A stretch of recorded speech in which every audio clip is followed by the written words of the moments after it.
How do you really help and encourage clinicians and families to have real genuine conversations about why they're coming to a service, what you both hope to achieve, about what's realistic, about what's possible. So, because I think in the past we felt that there was almost an idea that families would come into CAMHS, they would have a problem, we would agree they had a problem, and we would agree that we should work together on it. And so we kept offering appointments and kept seeing people, they kept having a problem, we kept seeing them. And it was only much further down the line sometimes that we realised that what we thought we were working on was very different from what the family wanted. And that either resulted in people dropping out or us working at cross purposes, which wasn't helpful, and so on. So having the goals written down meant that there was less of a chance for misunderstandings right from the start. And so that seemed really important. And before we set that pledge, we spoke to young people within the service and said, look, we're going for this bid, we have to make these pledges, which ones do you think are the most important ones? And ran a few by them, and that was one that they were pretty clear about, that was, you know, that was sort of pretty high on the list.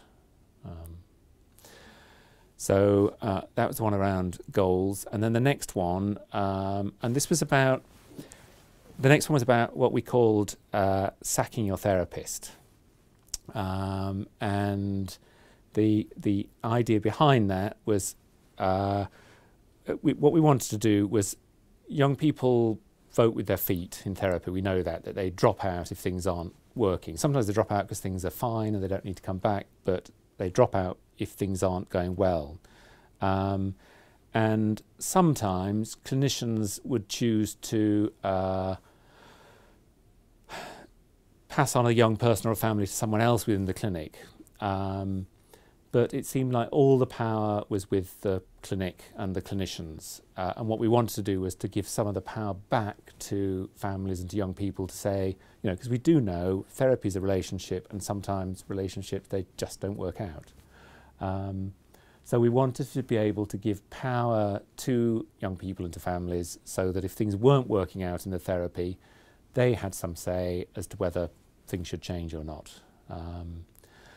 So we wanted to, we used the word sack your therapist to try and sort of stir up a discussion when we met with young people to talk about this.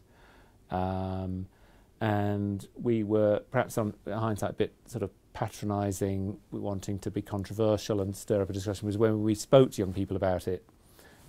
They came back with fantastic feedback about saying, you can't just sack your therapist, there has to be a process, you don't want to be changing therapists every session, that there has to be some mechanism so that you can have a dialogue between you and a therapist and to work out, if it's not working out, what's going wrong.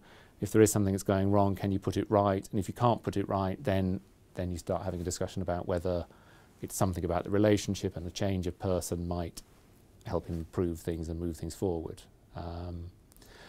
So I think we learnt by even setting that pledge that, and asking young people around it, that A, we'd been a bit patronising, but B, the idea was a sort of a helpful one about how do you give power to young people to change the therapist if things is not working out.